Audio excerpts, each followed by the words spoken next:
Welcome to LOA Today. Walt Thiessen and life coach Cindy Chavez here. Today is Tuesday, February 13th, 2018, 8 a.m. Eastern Time. Your first daily dose of happy for the day. And we're off to a great start today because very early this morning we passed the 22,000 play mark, which is really exciting.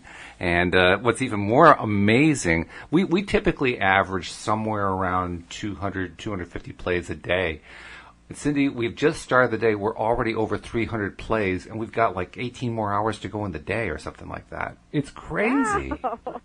It's just crazy. Fantastic. It's fantastic. Yay. It's just amazing what's happening. I mean, the growth is just, it continues. 300 plays in a day, that used to be 3 months worth of plays a year ago. That's so great. That's fantastic. I think about that and I say, we're doing in a day what we used to do in 3 months. That's just incredible. Congratulations. Well, I think that speaks to your vibration. I mean, and all the co-hosts, but this is your baby, and you started it a long time ago, and all the work that you've put into it and all of your vibrational alignment to it, it's starting to gain momentum.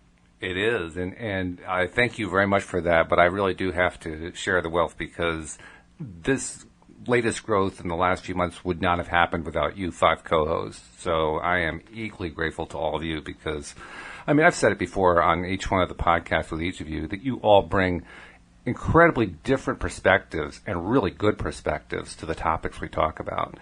But you also help me personally. I don't remember who said it, but one of you said, it's like I get a free coaching session every day in the morning and every day in the afternoon. And I hadn't thought about it, but it's true. I kind of do, really.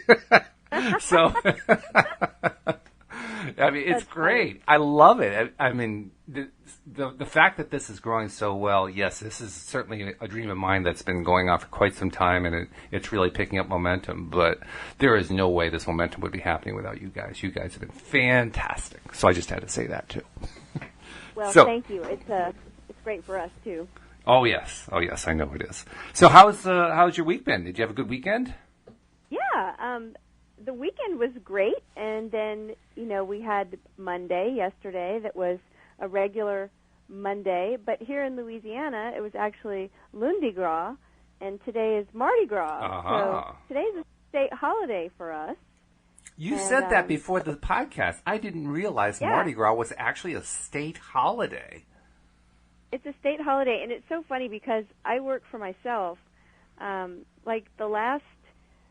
I think this might be the first year in the last maybe, 10 years that I've actually, at the beginning of the year, went into my calendar because, my iPhone calendar, my Google calendar, they're going to show certain holidays, but I have to mark this one as an actual holiday because what would happen is it would be, the Saturday before Mardi Gras, and I would realize, oh, no, the Handsome Sweetheart's office is closed because he always closes for Mardi Gras. It's a state holiday, so downtown is closed, and he works in the legal field, so it's like, there's nothing going on. Right. And so I would realize that I had clients and I had things scheduled, and he would be off, and I would be like, oh, no. So I'd be calling clients, like, can I reschedule you? Because it's not here. So I was so proud of myself this year because I think it was like the first week of January, I had the light bulb over my head. I'm like, oh, I'm going to go mark that off. So after the podcast today, my office is closed and we're having a holiday over here. All right. That's great. That's great news. You get to take the day off. Hooray! I'm going to take the day off. I'm not going to New Orleans. I'm not that brave. I keep saying someday I'll go. Someday I'll go to New Orleans for Mardi Gras. It's about an hour from here, so it's not that big of a trip. But that's a lot of people and a lot of things going on. But I'm sure they're all having a really great time, and we're going to have a great time here. So I have been to New Orleans. Orleans. So what's going on with you besides this amazing growth in the podcast? Did you have any other fantastic things happen in the last day or so? You mean that's not enough? Heard about yet. That to me is everything. It actually really is. I'm sure that just that has kept you like flying high. It has. Probably 100 other great things have happened you haven't even noticed. You're like, woo! There actually have been a lot of good things happening, and that's kind of the way it works, isn't it? When you get yourself into that good place, all kinds of stuff happens, and now you actually have to take inventory to keep track of all the good things that are happening. So let's see, what are the good things that are happening? Well, I know I have been doing some work on a number of different projects, one of which is to get a programmer to write some code for a special piece of software that's needed in my wife's gardening services business. Basically, it's for tracking time of the gardeners in the garden and staff members and scheduling who's going to go where and so forth. And we actually have some software we've been using that's kind of off-the-shelf software, but it doesn't do everything we want to do. So I'm hiring a programmer to go write that stuff. And I actually intended to write it myself, and then I decided, you know what, I don't really want to. I'm just tired of writing code. I've been writing enough code in my life. I'm done with it. So I'm going to hire somebody else to do it. So that's a win right there. That is a win. That is a win. It is. Sometimes you've just, your code writing meter is pegged. You've had enough. That's it. Yeah. It's like, okay, close for the season. I'm done. Yeah, I'm done. So that's a good one. I had a client who I've been doing the website design for many years, and I still have some clients whose websites I host, and one of them asked me to make some changes to their site. Unfortunately, it's one of the few sites I did not design, and the code is an absolute mess. But the good news is I'm almost done with that, so I'm really happy that one's almost done. Oh, that's a good feeling. This is the end of a project. And the nice thing is I probably won't have to make any changes for that client for about 3 more years. So once this is done, it's really done. So that's a good thing. Nice. Yeah. But lots of good things have been happening. I mean, it's kind of been a little bit rough for the cats because it's wintertime. One of them, I know it's a he, and I know the name, but we call him this. His name is Joy, and he's called Joy because when we first found him, or actually he found us, we thought he was a female. We named him Joy. We found out he was a male. But it turns out he's an extremely joyful cat, so he's Joy. He continues to be Joy, and I don't care. But Joy loves I love it too. I really do. But Joy is an outdoor cat. He loves to be outdoors, and wintertime is really rough for him. So, he throughout the day he's looking for attention. He's looking for somebody to play with, lots of pets and so forth. And he just can't get enough love during the day. But on the flip side, it means we're getting plenty of love. We get more love than we could possibly handle. So, it all depends on how you look at these things, right? That's right. That's right. Well, and that's what we're talking about today.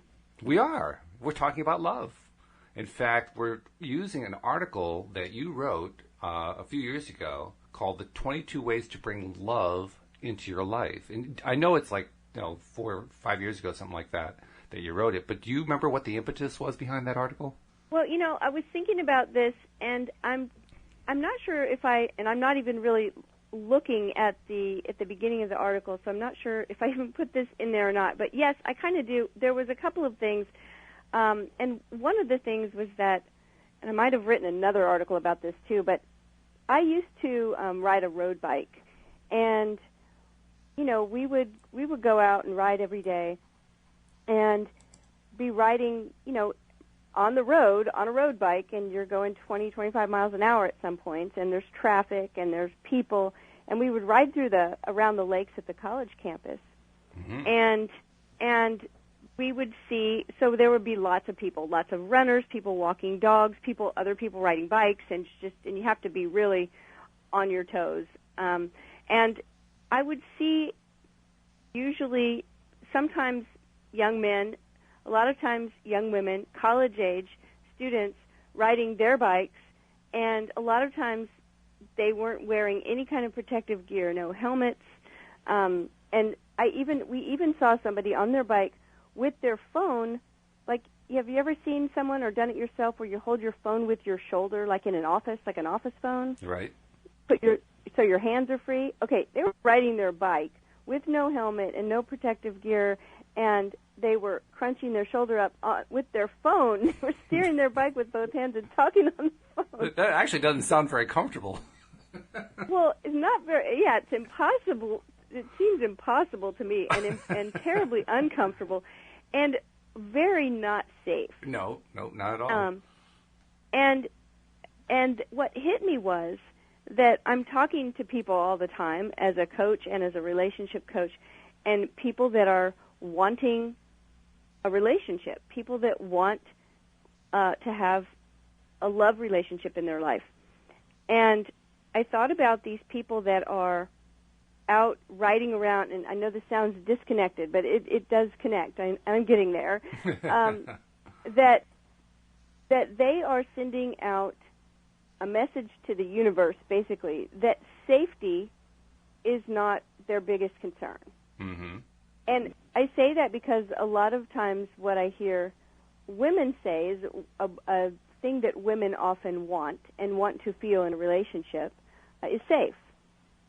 Right. Women are going out on dates, or they're meeting someone, or even just being, out alone at night, whatever. But women have a desire to feel safe. I mean, Sure. I think all people do, but right. And so I thought, I had heard somebody say to me, "I just want to feel safe."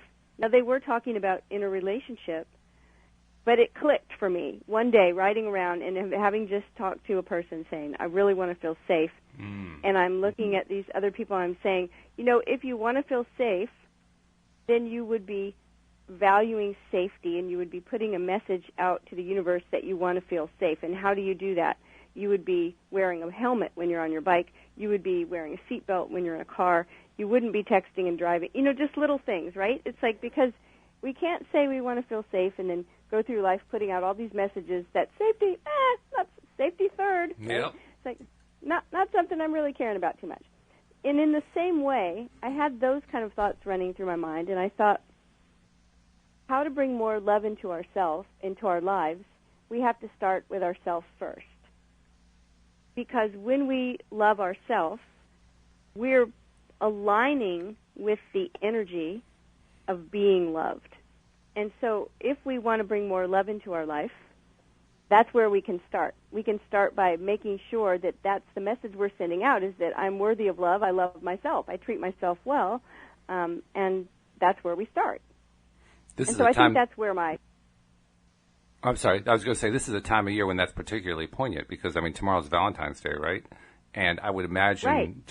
I remember this from when I was single, it's the one time when if we don't have somebody to go out with, we are the least loving to ourselves. And I don't know why we do that, but we do.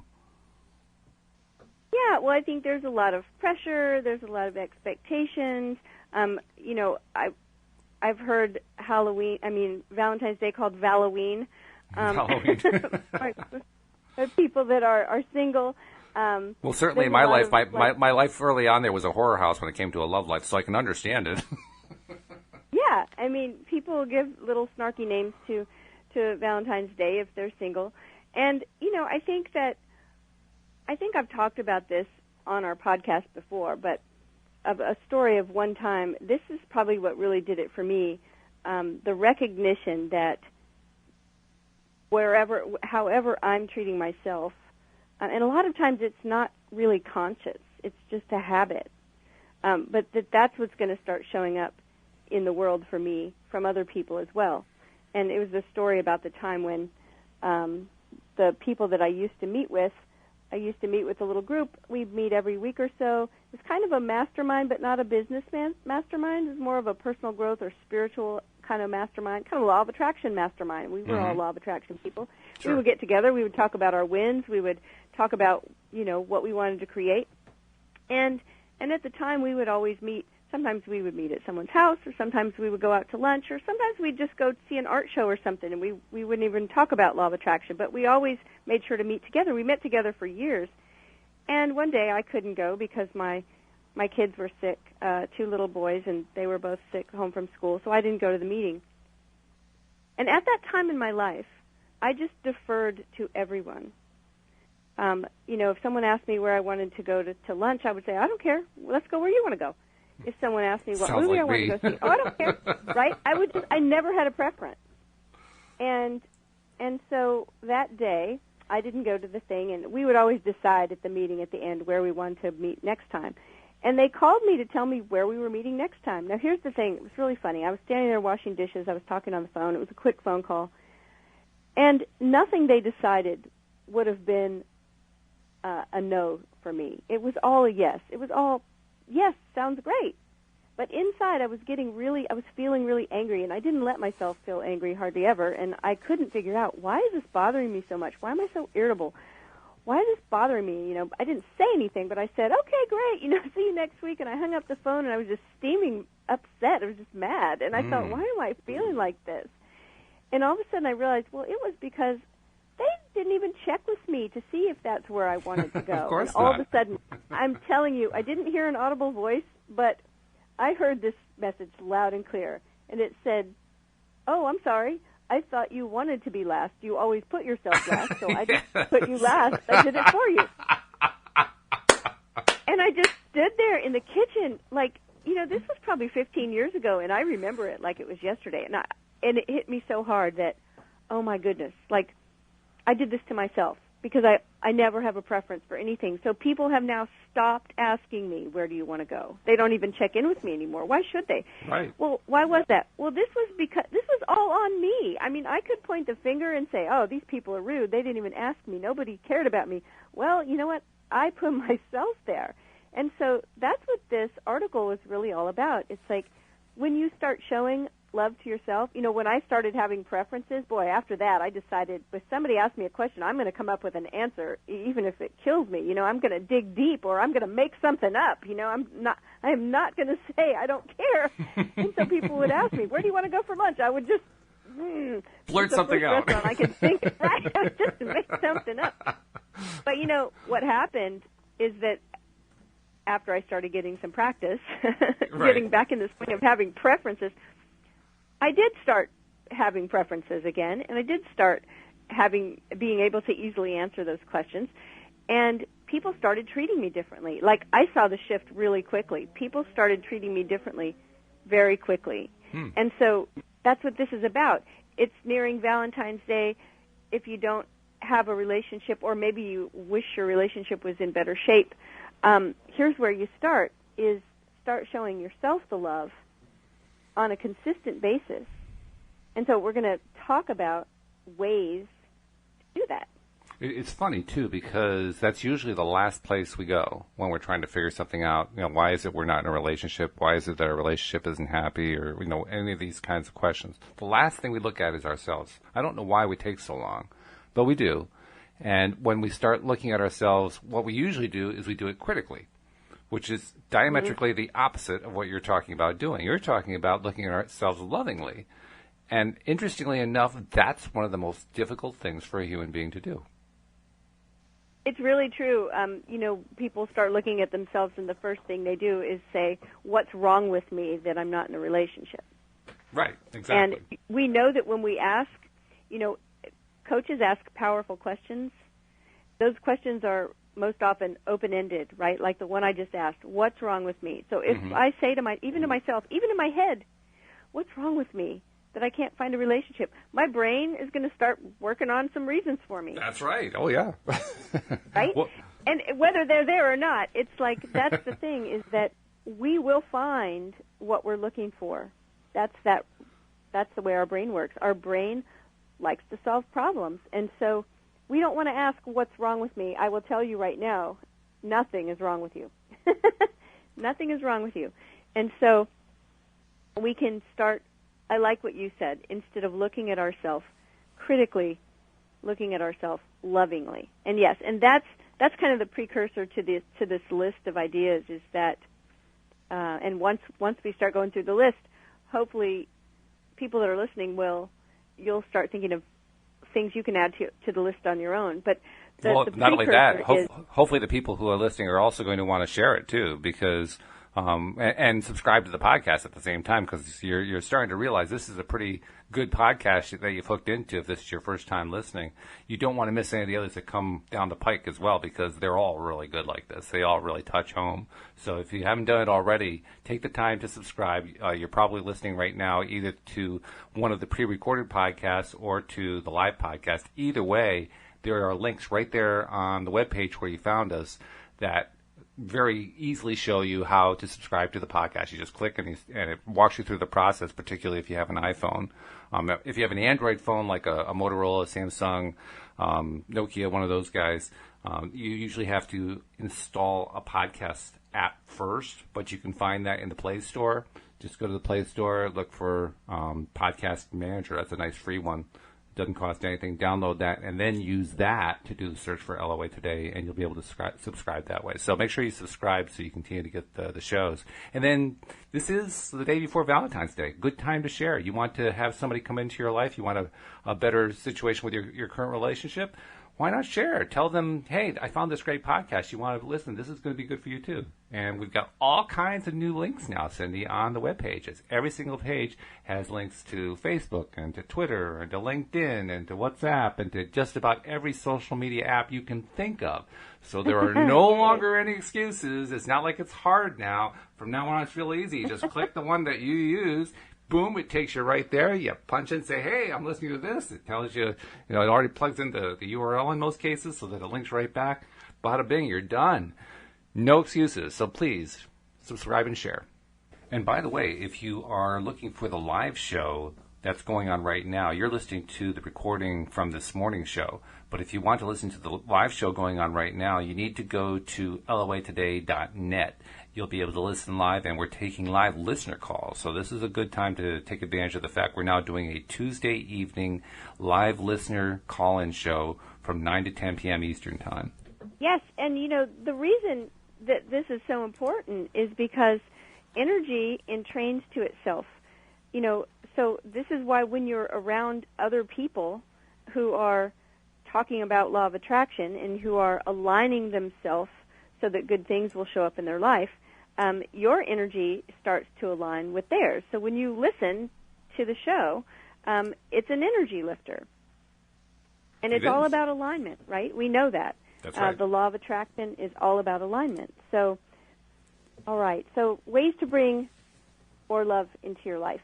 The precursor to this list of things that we're going to go through is intention. And I did want to say that. So when we talk about self-care, you can do a whole lot of self-care without having a whole lot of loving intention. And the way I usually describe this to clients to really have it make an impact is using an example. Well, Walt, you've got 2 cats, and if I lived next door to you and you and your wife were going on a trip and you asked me to come make sure your cats had water and were fed and their place was clean, I could do that, and I could do it and not love your cats, right? This is true. I mean, I could come over and I could be a total cat hater, like, oh, sure, okay, I'll do it. And I could come over and say the whole time, oh, I really don't like you cats, but I like Walt. And so, I'm going to make sure I do this for him. I want to be a good neighbor. That's my motivation, right? I'm a good neighbor. So, okay, there you got your food. There you got your water. See you guys. Bye. See you tomorrow. Remind me not to bring you in to take care of our cats when we go away. I'm totally not a cat hater.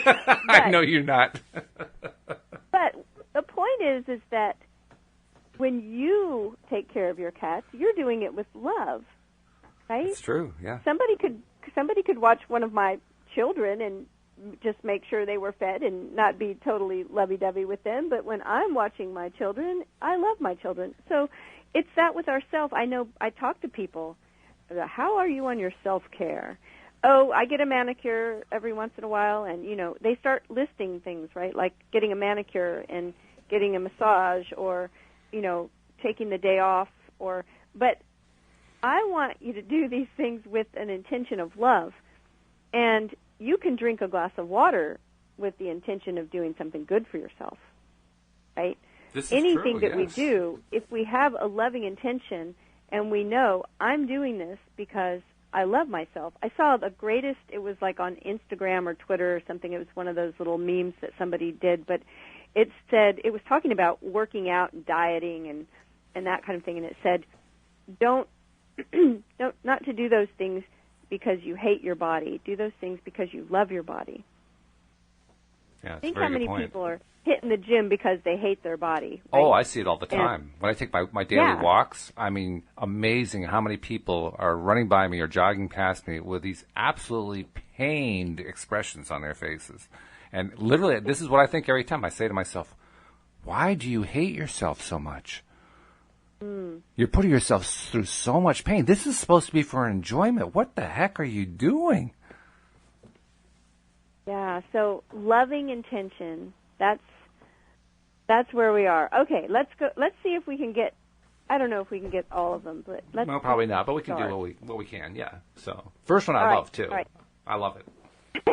Okay, why don't you read the first one? Okay, well, the first one says, get a hug. And in parentheses, yes, you'll have to give a hug to get one unless there is no one around.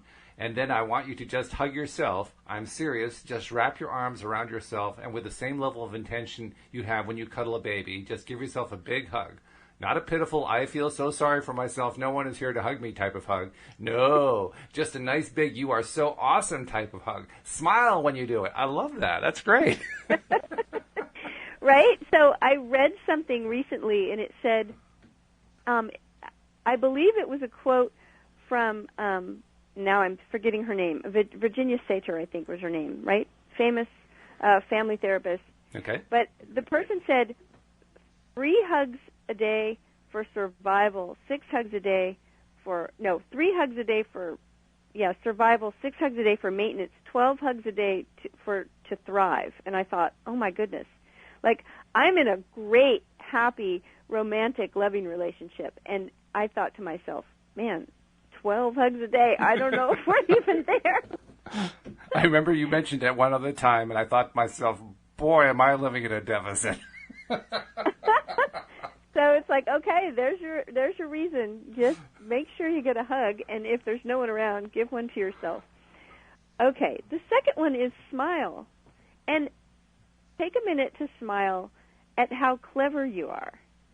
You know it, right? Think of one time when you said or did something really smart, really clever, really funny, and think about how awesome it felt. Like, we were talking last night about telling jokes, and we were talking about, as kids, we heard people tell jokes all the time. Mm-hmm.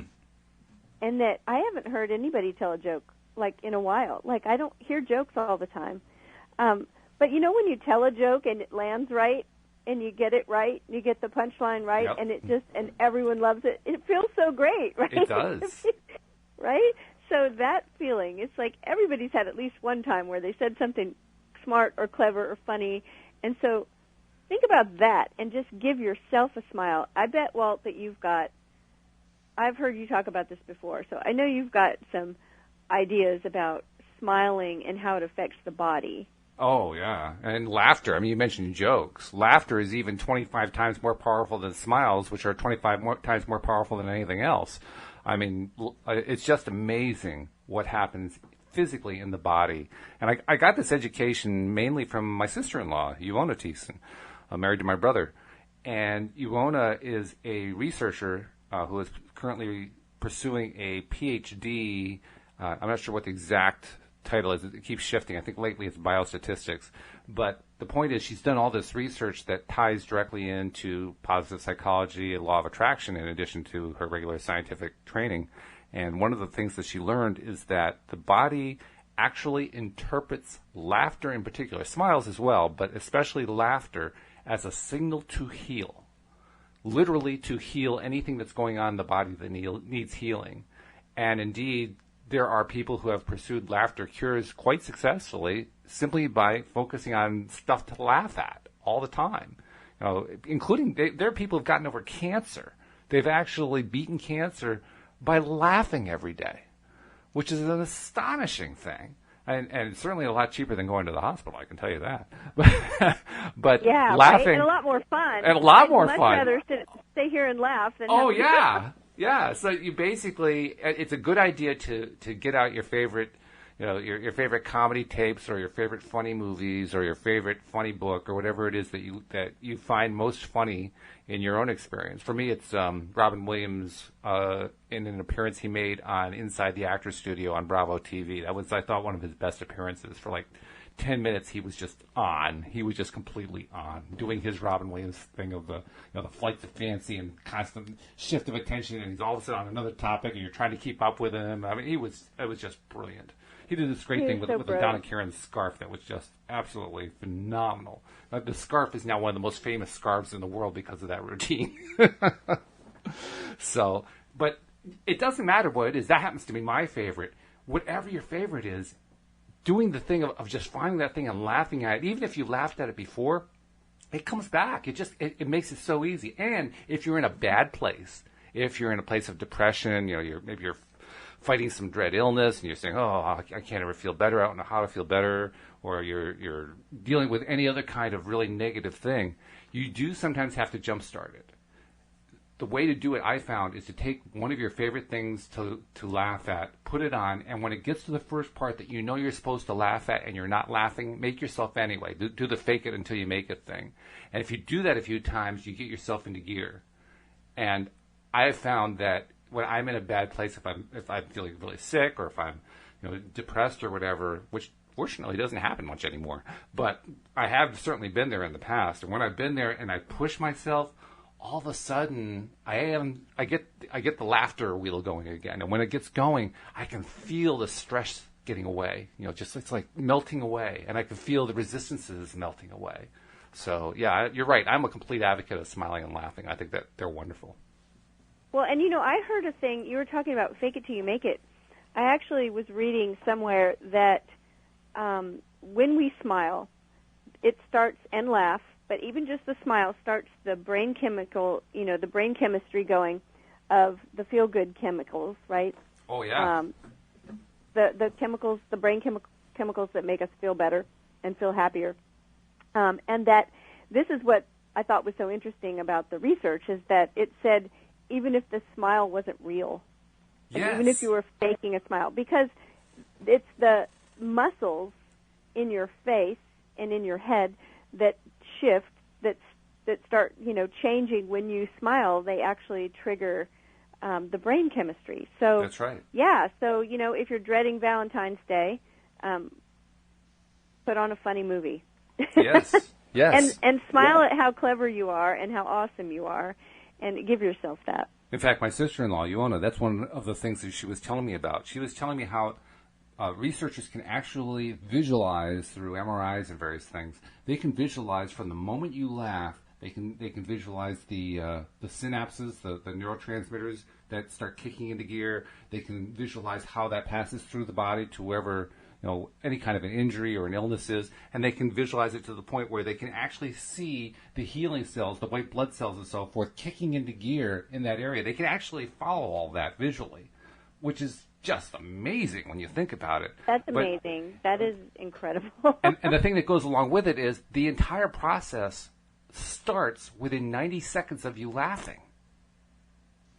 You don't have to wait hours for it to start kicking into gear. It happens within the first 90 seconds.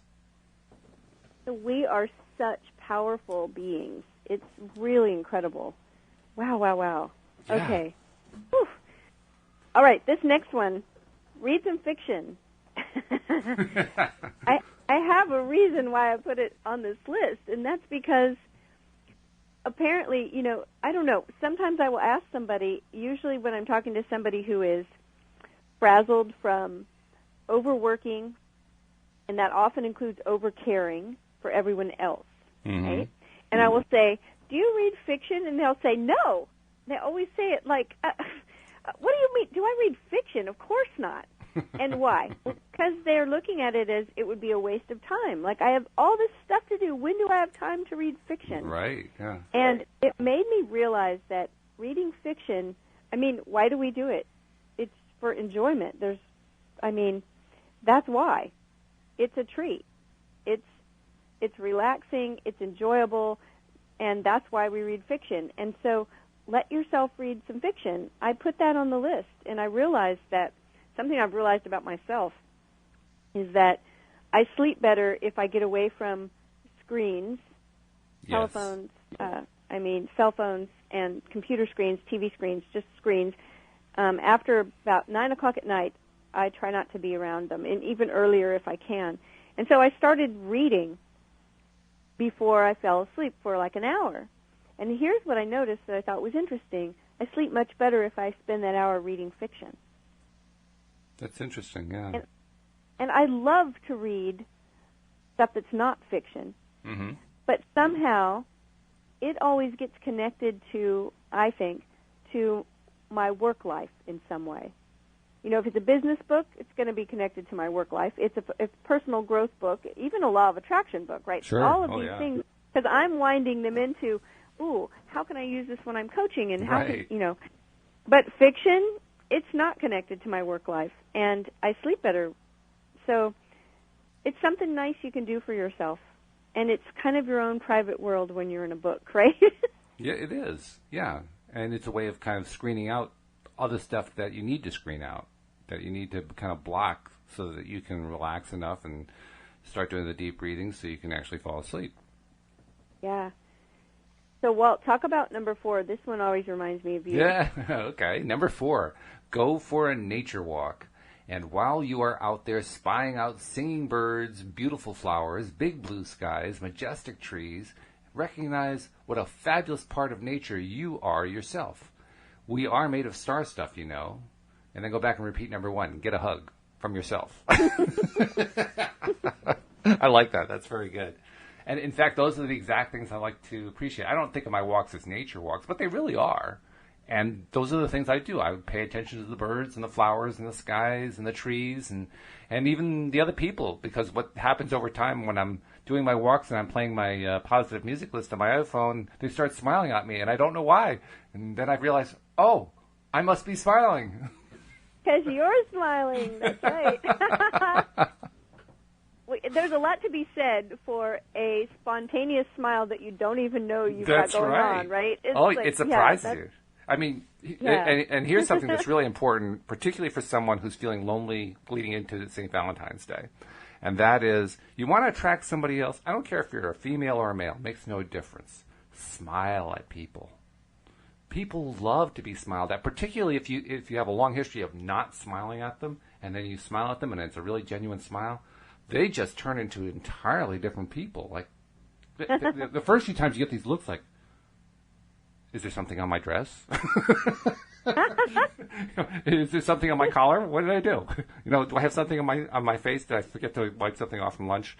And then after a few times, they start lighting up. You start seeing completely different faces just because you smiled at them. And I often say too, no matter if you're a woman in particular, because women are always the ones who are most beating themselves up about how they look, right? No matter how you look, I don't care how you look. If you smile, I guarantee you it makes you look 10 times more attractive. Oh, yes. I saw somebody say, I heard somebody say one time that a smile was, like the least expensive facelift. Absolutely. It is. But it definitely, the other part of it is the energy of the smile, is that energy entrains to itself. It's kind of like a hug, right? You can't hug everybody. But you can smile at pretty much everybody, and a lot of times that smile, you'll never know how that will affect someone else's day, and a lot of times you get the smile back, and so that's that energetic alignment again. And when you're not shell, what's the word I'm looking for? Not extrovert, introverted. When you're as introverted as I was really in my shell when I was quite young, for the longest period of time. When you're in that really severe place like that, it can be a bit of a challenge to yourself to try to smile at somebody, particularly somebody you don't know very well. And it usually comes off, if you're able to do it at all, it usually comes off as a shy smile. And my advice is, don't worry about that. Do it anyway. If it's a shy smile, that's better than no smile. And the more important thing is, even if you don't get a result, and that can be really kind of rough when you're very introverted, if you don't get a response and they just kind of ignore you, don't take it personally. Take it as they were just not in a good place to receive the smile. And then the very next person you see, deliberately smile at them. You have to push yourself to do that. That's not an easy transition to make, but you have to do it. If you do it, you basically get yourself into the habit of smiling at people regularly. And this is where numerous scientific studies have shown the same result over and over and over again. They usually do them in workplaces. if you have a workplace where they establish the policy that everyone who comes within 10 feet of each other, they smile at each other, and if they come within 5 feet of each other, they greet each other as they're passing. Any institution that does that sees gigantic increases in productivity, gigantic increases in job satisfaction, gigantic increases in employee retention, and gigantic increases in business, in the amount of business the company does. Smiling is one of the most powerful things you can do. So if you want to do something powerful for your love life, smile like crazy as often as you can. I love it. That's awesome. I love that smiling. You know, you're talking about in the workplace, if you're coming within 10 feet of someone to smile. That's just a great life rule when you're out in general, wherever you are, right? Oh, yeah, it absolutely is. I mean, the reason I thought of that particular one, there was a hospital somewhere on the West Coast or Hawaii, I can't remember which it was, that was in really bad shape. They were financially failing. They had high levels of people who were in the hospital, but they weren't getting well. A lot of them were indigent, so they didn't have the money to pay for the bills. I mean, the hospital was just in really bad shape. The attrition rate among employees was high. People were leaving work all the time and not coming back. It was just a very, very bad situation. And then somebody came in at a high management level and instituted this policy. And within, I think it was 1 year, the hospital had completely turned around. Oh, interesting thing. They had a staff meeting to inform everybody what the new policy was. And the doctor said, well, we're too busy healing patients. We don't have time for all this smiling nonsense. So the rest of the staff engaged in the smiling behavior. The doctors refused to do it. And interestingly enough, the doctors, despite their intention of not smiling, found themselves smiling more. They couldn't help it, it turned out. That's so funny. One of the most fantastic things that happened, well, two fantastic things happened. First, financially, the hospital completely turned around. It went from being deeply in the red to completely in the black and profitable. The doctors stopped leaving. And the reasons they kept giving for staying was, this is just such a happy place to work. Oh, wow. The doctors who were against it wanted to stay because it was a happy place to work. So, I mean, never underestimate the power of a smile. Never.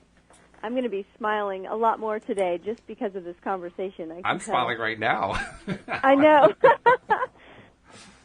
Okay, the next thing, dress up for no reason. Just because you're awesome and it's a day to celebrate you. So, you know, it's put on something sparkly or expensive or whatever you would normally reserve for some extra special day.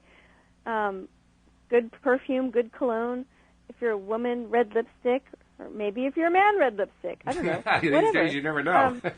Whatever you like, right? So it's like just do something special as if it was a special occasion. The special occasion is you, and the time is now. And then equally, maybe you're somebody who has to dress up. I remember when I was in coaching school, there were several coaches that were coming in to get their coaching certification, and they were people that were in corporate. And then they decided to take the corporate coaching track. And it was really funny because some of them, after like 2 weeks, realized, oh, no, wait, I wanted out of corporate. I don't want to do this, because they realized they'd have to still be going in every day and dressing up, right? So if that's you, then dress down, right? Take a day where you don't wear the high heels, or you wear jeans, or, heck, wear pajamas, whatever. Be comfortable. I mean, do it because it feels good and you're, you know, doing something nice for yourself. It's funny because these last two examples you gave us about dressing up or dressing down reminds me, it used to be many years ago that they used to have like Dress Down Friday, right? And companies would actually allow that as a policy. Right. These days, more and more people at work are not suits. More and more people, particularly like programmers or people who do, you know, the more, I won't call it blue collar because programmers aren't blue collar, but the non-top managerial stuff don't tend to dress up anymore. And my nephew, Josh, is a programmer. He works for Electronic Arts, one of the big game manufacturers. And Electronic Arts, they actually have Dress Up Friday because they don't get a chance to dress up. So when you read that about dressing up, I thought, that sounds like Josh's company. I love that. That's so funny. That's the perfect, oh my gosh, that's the perfect example. That's really wonderful. I'm so glad that you shared that. Yeah. That's great. Yeah. You know, you think, and they probably love it, right? They do. Like Yeah. Or some of them, because they have like a reason to like, ooh, I'm going to get dressed up, right? Because it's fun to dress up, unless it's a, you know, a burden on you every day. Then fact, sometimes it's not as fun. So. Josh was telling us this past Christmas that he got transferred to a different division within the company, and that division didn't have the Dress Up Friday. He was so disappointed. He didn't know what to do. I think that's fantastic. I love it. That's so wonderful. All right, we kind of talked about this one already, but we'll talk about it again. Watch a movie that you've already seen, that you already love, that you know will make you smile and laugh. There you go. Yeah, very good. I love the movie French Kiss with Meg Ryan and Kevin Kline. Oh yeah. And there's just something about that movie. Almost every part of it, I catch myself just cracking up laughing. And this past weekend, we were in the car, and we had the radio on NPR, and they were talking about rom-coms, romantic comedies. They were talking about them because of Valentine's Day coming up, and they were playing certain little clips, and then they were discussing things about the production or the story or whatever, why stories like this, you know, kind of grab us or whatever. And all of a sudden, I heard it was the clip from the movie French Kiss. And I mean, they played 2 sentences, and I just couldn't stop laughing. So it's like, that's a movie that if I knew I wanted to laugh, that's the one.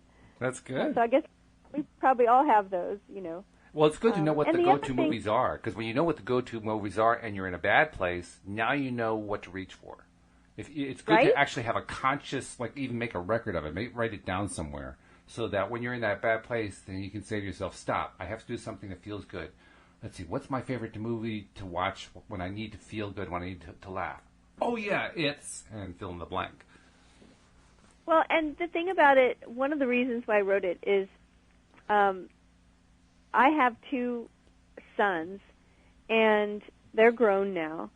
And recently they were both here together. It's great to have them here at the same time. That doesn't happen very often. Mm-hmm. But the sound of their laughter, it's just my favorite sound ever.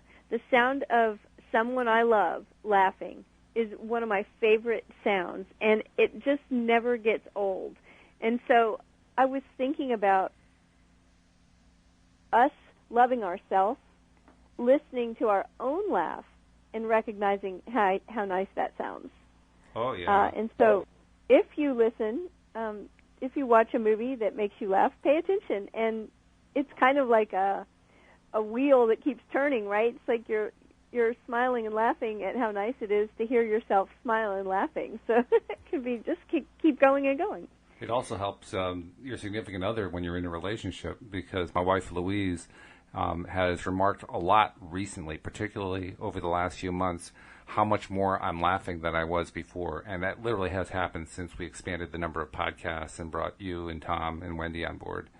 And oh, wow. It's just really amazing how much more I am laughing now than I was before. In fact, it's gotten to the point now where Louise will be in the other room. I'll have the door closed while I'm doing the podcast. And she'll start feeling jealous because I'm having all the fun. But she also will tell me that she loves hearing it because she loves hearing, like you say, she likes hearing my laugh. In fact, we even have another thing that it's actually derived from an episode of The West Wing, the television series. CJ and Danny toward the end up hooking up. And Danny, at one very emotional moment, says that the reason he wants to be with her isn't because she was the press secretary or she's now the what do they call it, the guy, the person who runs the staff. I can't think what they call that. It's not because of any of that stuff. It's because he likes hearing the sound of her voice. And that really resonated with us, because certainly we both have repeated this. My wife, I can't tell you how many times, says, I just want to talk with you because I love the sound of your voice. So when you add laughter on top of that, that just accentuates it. Yeah, and so how often do we do that? I think we do it with other people, and we have to be a little more intentional to do it with ourselves. We do, yes. Right? It's like doing podcasts. Yeah, exactly. So the next one is eat chocolate. Oh, well, that's a tough one. I mean, unless you're allergic to it, or unless I don't think I've ever met anybody that didn't like chocolate. I was going to say, unless you don't like chocolate, then don't make yourself eat it. But everybody I know or have talked to likes chocolate. So I said, in the article, really good chocolate. I mean, chocolate's traditionally a special romantic gift. It's a gift we give. Well, not just romantic. We give our kids chocolate, right? Right. For holidays. And so it's a special thing. And so somebody had given me some chocolate. And it was really expensive, really good chocolate. And they brought it to me as a gift, and I said, oh, my goodness, that was like the best chocolate ever. And they said to me, oh, I've never had it. I had never had it before. I can't remember what it was now, but I was sort of saying, like, oh, my goodness, like, thanks for turning me on to this amazing brand of chocolate, right? Right. It was so good. And the person said to me, she said, oh, well, I've never had it. She said, I've never tasted it. It's too expensive to buy for myself. Oh, yes. And I was like, oh, no. Oh, man, go buy yourself just one piece then. Yeah. Right? Yeah. And then what? Eat it with a loving intention. Mm. And savor it. And take the time to know that you bought it for yourself because it's special. You're giving it to yourself because it's special. Well, that's also the point with high quality chocolate. It's supposed to be high quality, so you're supposed to spend time on it. You're not supposed to guzzle it. You're supposed to actually enjoy it, take the time to feel good about it, and to savor it, like you say. That way, you don't have to eat a half a pound of it in order to enjoy it. You can enjoy it with just one bite and just savor that bite endlessly. Yeah, and that was one of the things that was. I think we skipped one, but it was drink something special. And it could be just pure water, but it could be a special coffee or a special tea or one of those, extra chocolatey thingies with the whipped cream on top. But don't gulp it. Do it with intention. Right. Sip it slowly. Even if it's pure water, people might say, well, that's not loving to me because I don't want all those calories or whatever. Well, then the best pure water that you can taste or a special tea, but you're doing this out of love for yourself, so take your time with it. I think that's so important, is that sometimes we just need to slow down, right? Absolutely. I agree. In fact, we really do ourselves a disservice when we don't do it because we really need it. I mean, that's just basic. Yeah. Yeah, basic human needs. Yeah. And these can all fall into the category of basic human needs because the need is that we're taking care of ourselves and that we're doing it with a loving intention. Exactly. So let's see how many more we can get in here. Well, we got about 8 minutes, number so 10. I don't think we'll get them all done, but do what we can. Yeah, we'll get a couple. Number 10 was a manicure or a pedicure or both. And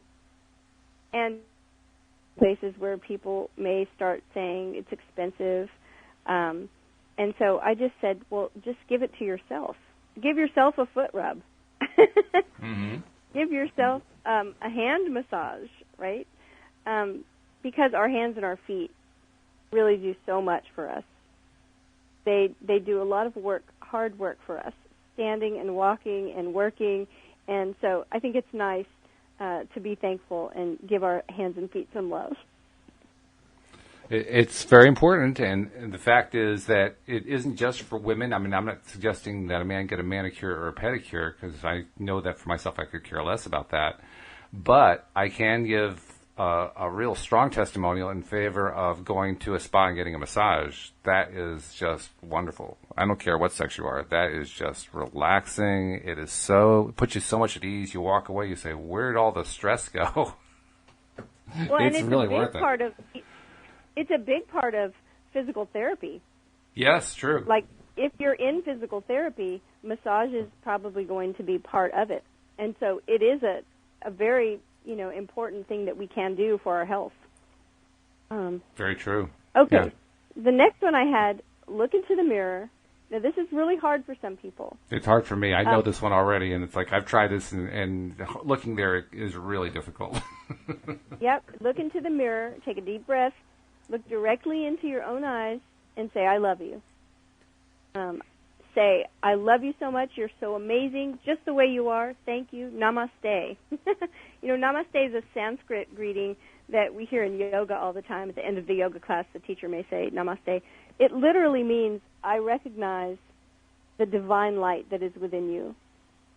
And so if you say it to yourself, I like to say it silently when I meet people. The grocery checker, the bank teller. I like to silently, when my eye catches theirs, to just say, Namaste. The divine part of me recognizes the divine part of you.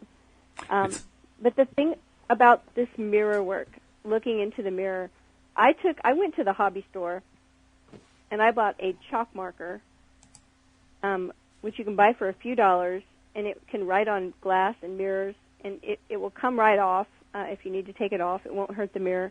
But I bought a chalk marker, and I came home, and I wrote on almost every mirror of the house, I wrote, you are enough, on the top of the mirror.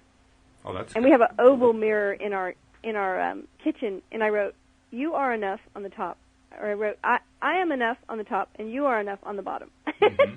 That's good, yeah. And I thought, you know what? Every time I glance in a mirror, I'm going to see I am enough across the top.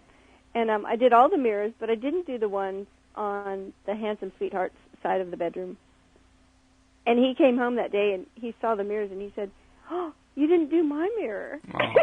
You felt left out. No, you left that on your mirror. So I did it on his mirror. So everyone's mirror now says, I am enough. And people often say, I have heard some stories. I want to say it was Jack Canfield, but I'm not completely certain. I think so, though.